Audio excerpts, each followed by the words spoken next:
Assalamu alaikum wa rahmatullah. Hi, grade 3. How are you? I hope to be good. Before you start the lesson, I need you to act like a doctor. You are studying what happens in your body, as the doctors do. It's awesome. So, open your Connect Plus book on Unit 2, Lesson 2. The unit is Body Matters. Imagine with me, if we open our bodies, what can you see inside? I think we will see bones and muscles. And this is our lesson. Follow me. Hey, don't be scared. That's not a ghost. They are just your bones and muscles. The bones, the hard pieces that make up the skeleton, that are covered with the flesh and the skin. And the muscles, the soft pieces of flesh inside human or animal body that helps us move. Now, try and do this. Touch the front of your leg below the knee and then touch the back of it. You will find the front is hard, whereas the back of your leg is soft. Both the sides that you touched would have made you feel that there are different things inside your body. The harder part are the front of your leg, which you felt is the bone, and the softer part at the back of your leg is the muscles. Together, they make you perform most of the tasks you do in your daily lives. So, the job of your bones and your muscles to help you move. So all the movements, like picking up the book or writing something in your notebook or moving knees toward chest as possible because of the bones and muscles in your body. So one more time, the parts of the body that help you to move, they are the bones and muscles. Bones, the hard pieces that make up the skeleton that are covered with flesh and skin. But the muscles, they are the soft pieces of flesh inside human or animal body that help us move. Let's continue. I mentioned that the bones make up of a skeleton. So what is the skeleton? The structure that is formed by the bones in the body is called a skeleton. When you see the bones, they are connected together with joints, it's called skeleton. The next words, ribs. Ribs. The ribs, the curved bones in the chest, protecting the organs like heart and lungs. So our skeleton, it helps us to protect our soft organs. What is the meaning of organs? The parts of the body that have functions like heart, like lungs, liver, stomach, brain, all of them organs. Let's complete. Skull. Skull. The skull is the bone structure of the head that protects your brain. The brain is soft organ, need to protect it to be safe. So, what is the brain? The brain is the organ inside the head that controls your thoughts is called brain. The next word, jaw. Jaw. Jaw. Each of the upper and lower bony structure forming the framework of the mouth. What is in our mouth? It's containing the teeth. So I break down the food with my jaws and I chew the food with my teeth. What is the meaning of chew? When you bite the food and break up the food in your mouth, it's called chew. I chew the food to break it to small pieces. The next word, arm. Arm. Your hand from up and down is called arm. The bone and joint that between the upper part and the lower part in our hand or our arm is called elbow. Elbow. The next word, leg. leg. The upper part and lower part, all of them, I called it leg. But looks like the arm. The bone or the joint between the upper part and the lower part is called knee. Knee. Knee. Now let's read the text to apply the vocabulary and to understand our lesson. Let's start. Our skeleton is all the bones that keep us strong and help us move. As we said before, the skeleton, it is the structure of the bones that we have in our body. What is the importance of the skeleton? It keeps us strong and help us to move. Alone, without muscles? No, we need the muscles to move our bones. Again, we need muscles to move our bones. So, how can you move? I move because of my bones and my muscles. Let's complete. The muscles are attached to the bones, and they lift and turn the bones so we can walk, we can run, we can dance, we can do anything. So all the movements that you do them by your muscles. For example, when we kick a ball, muscles make the bones in our leg and knee move. One more time. When we kick a ball, the muscles make the bones in our leg and our knee move. What else?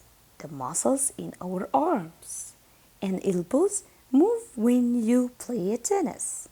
The muscles in our arms and elbows move when you play tennis. What else from the muscles help us to move? It's important to know that we use the muscles when we chew the food. To move the jawbone up and down, you need the muscles in your jaw to break the food to small pieces. Let's complete. The bones are hard. As we said before, the hard pieces in our body, they are the bones. And they protect our soft organs. So the bones are hard and they protect our soft organs, such as our brain, heart, and lungs. They are important organs that need to be safe. So again, our bones protect our soft organs, such as our brain, our heart, and lungs. They are important organs that need to be safe. Congratulations! You finished the first part of the lesson. Let's continue. The second part of the lesson is talking about the near future. Near future.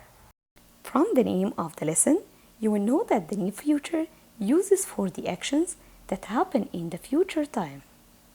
We use the form of verb to be plus going to plus the infinitive or the base form of the verb to talk about existing future plans.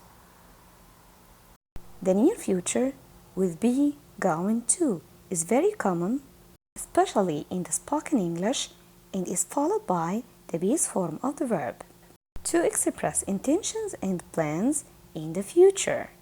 For example, they are going to go to the park today. That means they have a plan to go to the park. It's important to know how to form the near future in affirmative. We started the sentence with the subject, then verb to be. And you have to know that verb to be changes the forms depending on the subject, plus going to, plus the base form of the verb or the infinitive. With I, the personal pronoun, we use all the time the verb to be am.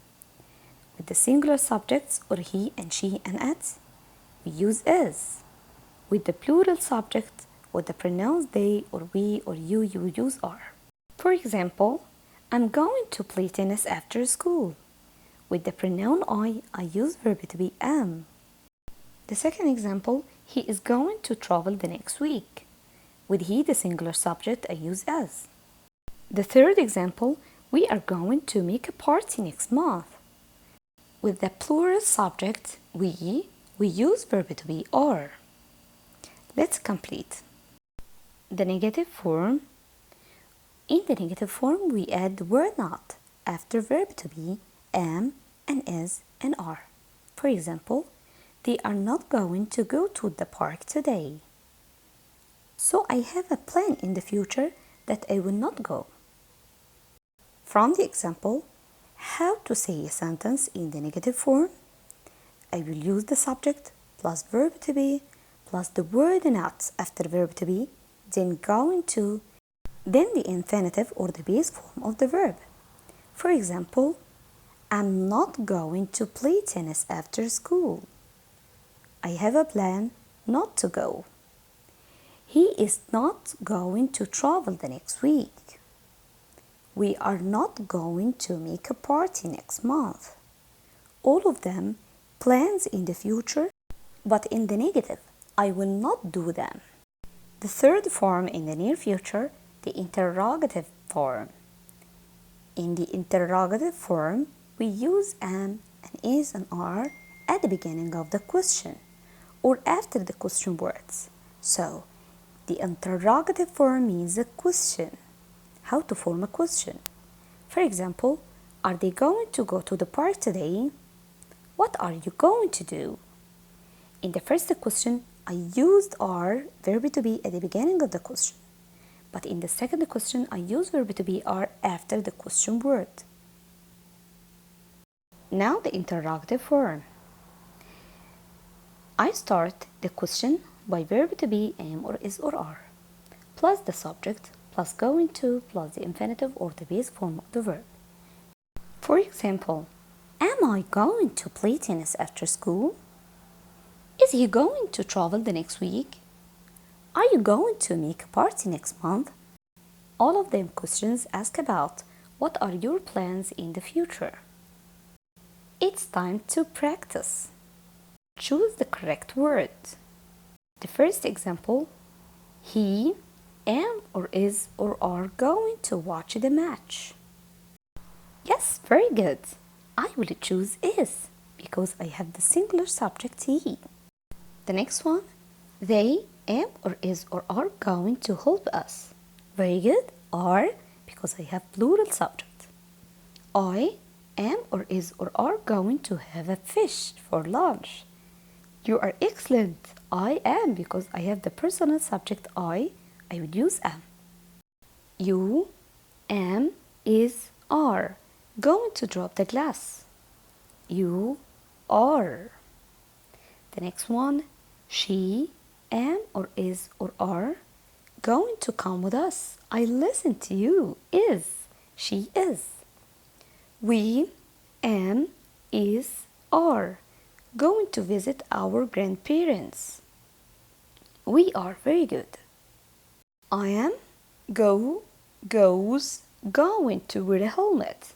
Verb to be comes after it. Going to. It's going. I'm going to wear a helmet. She isn't going to go or goes or going to the park. Pay attention.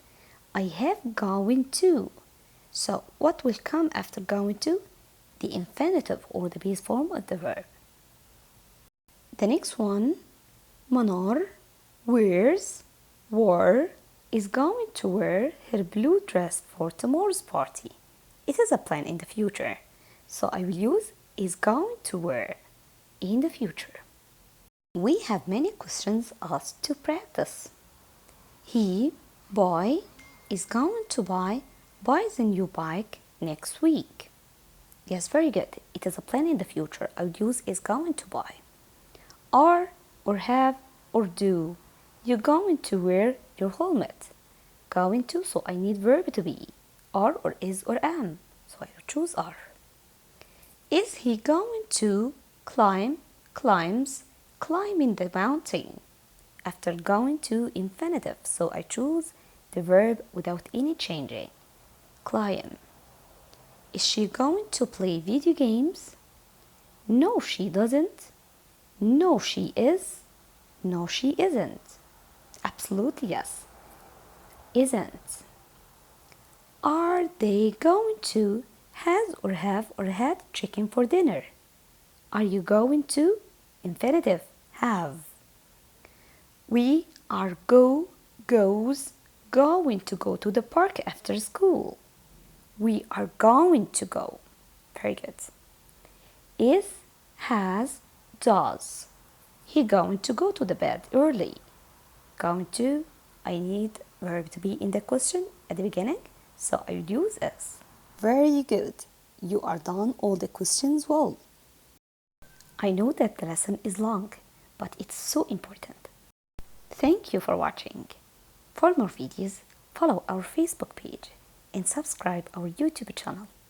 Like and share, and goodbye for the next video. English class. Learn